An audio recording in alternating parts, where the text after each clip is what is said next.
Hey, good evening everybody. Tonight I'm going to show you how you can make restaurant quality sweet and sour pork in your own home. Now, I'm going to be using my own sauce recipe that I did in a separate recipe to save everybody time. Here's the link up here. Now for this recipe you're going to need a double batch of sauce, so double all the quantities in the sauce recipe. I'm going to have it going halfway through here, but the first thing to do is give you the ingredients.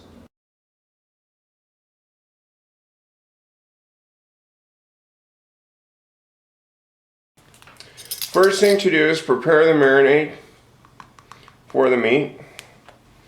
So I got the cornstarch, soy sauce, water, and the egg. Mix that up quick. Just pop that in the fridge for a minute while you get the meat cut up. So first chop up the meat. Now the end piece can just come off by itself. For the rest of it, I do it in smaller chunks. Now what you have to remember here is that what you're going to be doing is basically cutting it into the size that you would expect to get at the restaurant. So that's a good example of the size your pieces should be.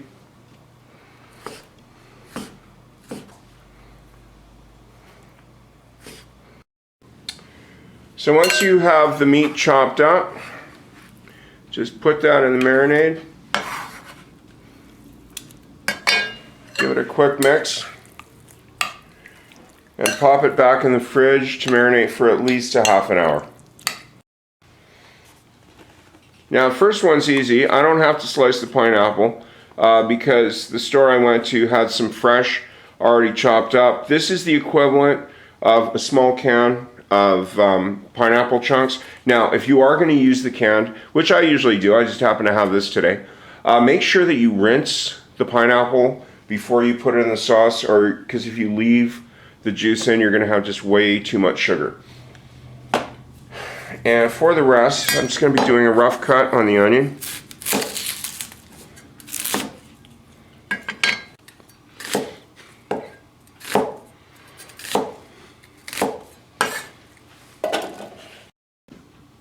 So next thing is the peppers.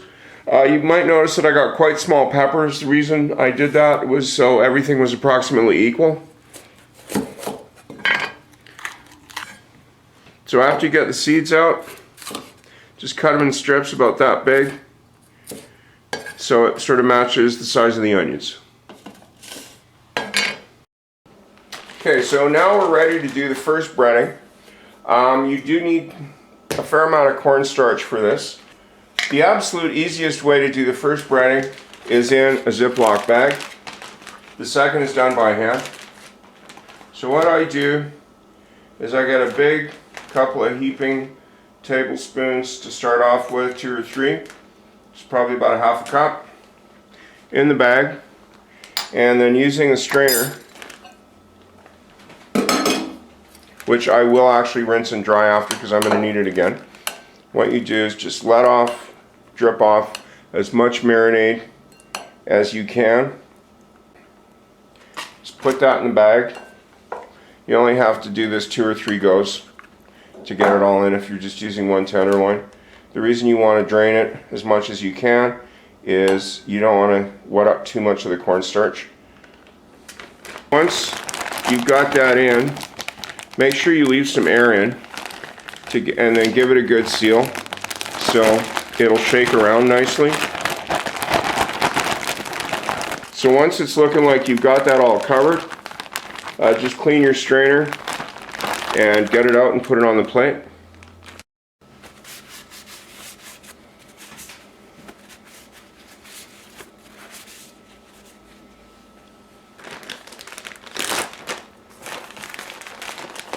Now shake it inside the bag to leave any loose cornstarch in the bag. So all the meat is out, and as you can see there wasn't that much cornstarch left over. So I have 4 egg yolks in a bowl. You might be able to get away with 3 for this quantity of meat, but honestly for the extra egg yolk I find it just so much easier to put an extra egg in. and save yourself the grief, because you'll see once you start doing this, no, you don't want to stop halfway through to get another egg. So to the egg yolks, just get a glass of water and a regular tablespoon, and put 1 or 2 in before you mix it. Okay, so in your setup here, what you're going to do is you've got your meat that you're starting with here. I'm going to put some cornstarch on a plate to dredge in, and I've got another plate for the final product. Okay, so this you do 1 or 2 at a time. I don't recommend filling the whole bowl up. What you do is you basically wet the meat in the egg yolk and water mixture, roll it gently in the cornstarch, and just put it on the plate. And just keep doing that. So it's around halfway through. We've still got lots of egg yolk, which is good, right? But your fingers will get kind of mucky halfway through and feel sort of funny, so do feel free to stop and rinse them off before you finish. Okay, all done. So as you can see, there's still a little bit of cornstarch on the plate, hardly any egg. Now, one thing I didn't mention, the reason why you don't want to jam it all in together is that they'll absorb far too much egg and you'll run it halfway through. Plus, the ones that are super eggy on the bottom will start sticking to the other ones, which is not actually totally bad, because what you'll see that this will separate when it's fried. So the next step is start the oil. Okay, so here's my wok. You haven't seen this much. Most of you that watch my channel regularly are familiar with this pan. Now, you can deep fry in this.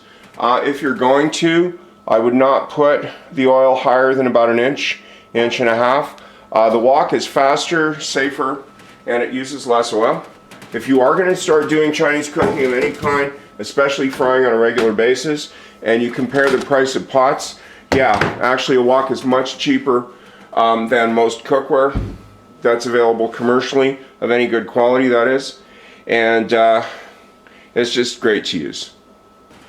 So I'm going to be using, I'd say, about 1 quart of oil, 4 to 6 cups if you're going to measure it.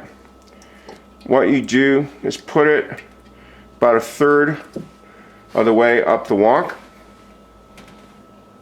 like that. Start this off on medium heat. While the oil is heating up, there's a couple of things I want to show you. I keep a clean pan on the side, as you can see on the left there. I'm just using a plate. You can use a bowl, use whatever you want. I just make sure it's far enough away from the heat, but close enough that you can put the finished pork on it. You are going to need some kind of metal strainer like this to stir and also get the pork out of the wok. Now, I'm going to zoom in here so you can see those streaks in the oil? That's a sign that it's heating up. Always keep body parts like hands and face away from, like, don't lean over the hot wok.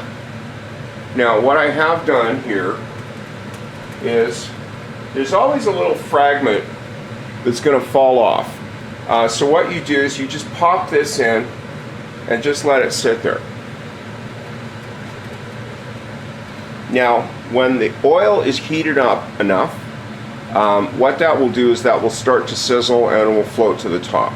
Then what you do is put in 1 piece, and if it starts sizzling immediately, you're ready to go.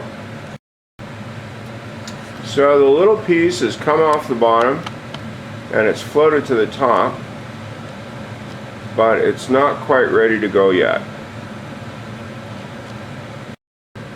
Now that is hot enough to test 1 piece with. Now I always recommend that you just put it in the strainer you're going to be using and ease it into the oil. Never put things in directly with your fingers.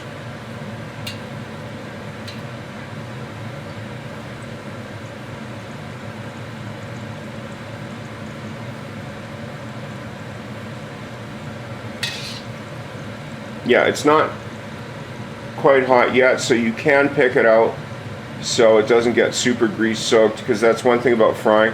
The oil should be quite hot or it will absorb a lot of grease. You're going to see halfway through when I drain this that there's hardly any grease left on the pork. It's starting to get lively, so I'm going to scoop in about half of it.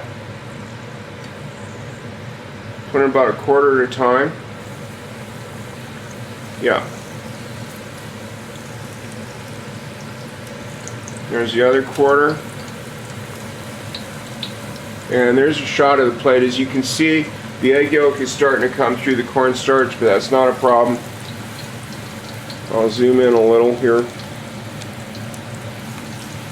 So what you do is you use your utensil, kind of gently pick it up, just kind of nudge them apart. Now I've got a short handle on this one, and it does get a little warm. They do sell nice big ones with long wooden handles. All the pieces are broken apart now. So what you do is just lift them up, take a look at them. Since these are going to be frying twice, what you're looking for is that they're starting to look brown, the bits that are not battered, as opposed to red, and that the batter is getting just lightly golden toasty, which is what I'm seeing right now. So I'm just going to grab the plate around the side here, take some out. Now you can see when I shake it how little grease is coming out of the bottom. I'll just show you that there. Before I put it on the plate, you can hear it, they're nearly dry.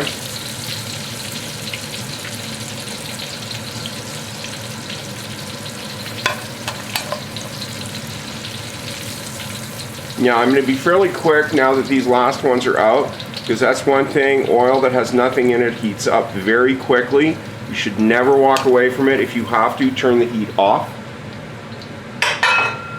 And if you've never fried before and you're excited at the end, you know how your stuff turned out, just make it a reflex. As soon as you stop frying, turn off the heat.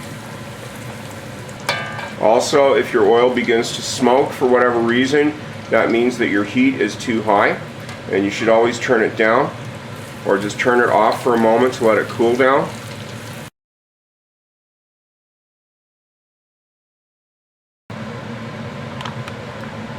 Yeah, so the oil is off there, it's staying quite hot. Now I've got my half prepared sauce here. This pan is completely cold, so I'll just move that off the heat, no worries there. And I will get my Dutch oven out. So I got a little bit of oil heating up in my Dutch oven here. Just add the vegetables all together. If I had 2 woks, I'd be using another one here, but I only have one, so. Stir fry your vegetables to the desired degree of doneness you like. The peppers have gotten quite bright, and the onions are shiny and starting to become translucent. What you do have to remember is the vegetables are basically going to stop cooking now. Because what I'm going to do is when I'm satisfied with this, I'm going to take them off the heat and just leave them to the side and get the sauce ready before I do the final fry on the pork. So I just moved the vegetables off the heat, and I'm going to finish off the sauce now. Yeah, the cornstarch has been sitting for quite a while, so you're going to have to give that quite a stir before you add it to the other half of the sauce.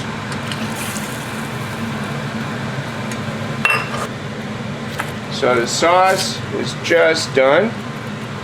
I'm going to push this to the side, turn the heat low, and swap out burners. Put the vegetables back on low while I finish off the pork.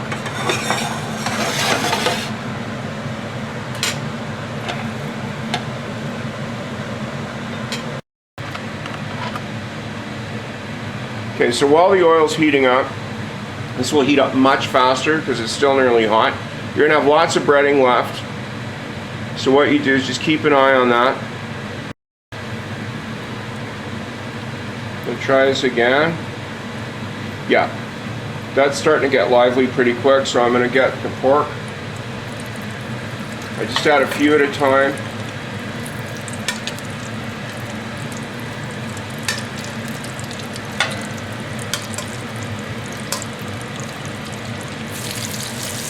This goes much faster. I do this actually about in quarters or thirds. Yeah, I turned the oil down a bit because as you can see it started to smoke a bit. This will crisp up pretty quick. You don't want to spend too long on this at all. So what I'm going to do is when the second fry is done, just drain it fast. Just put it over the plate so you don't make a mess, and just drop it into the vegetables and get some more in there right away. Okay, I've got the last batch coming out here.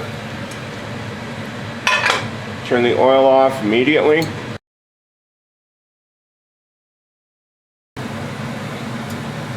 So now that I've got all the pork in with the vegetables,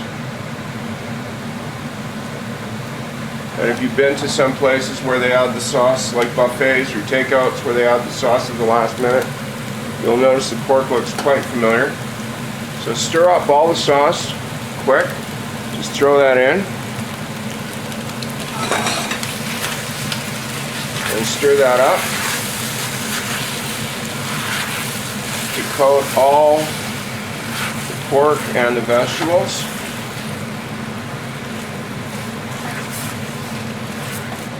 Let me just give you a nice zoom in there.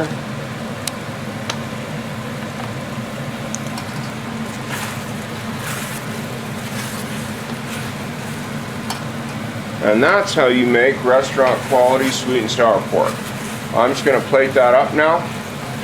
Give you a look at the final plate.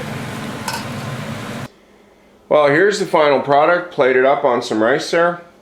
And I'm sure if you make this for your friends and family, they'll be mighty impressed with you and have a really nice meal. Thanks for watching. Do hope you try it, and I hope to see you again.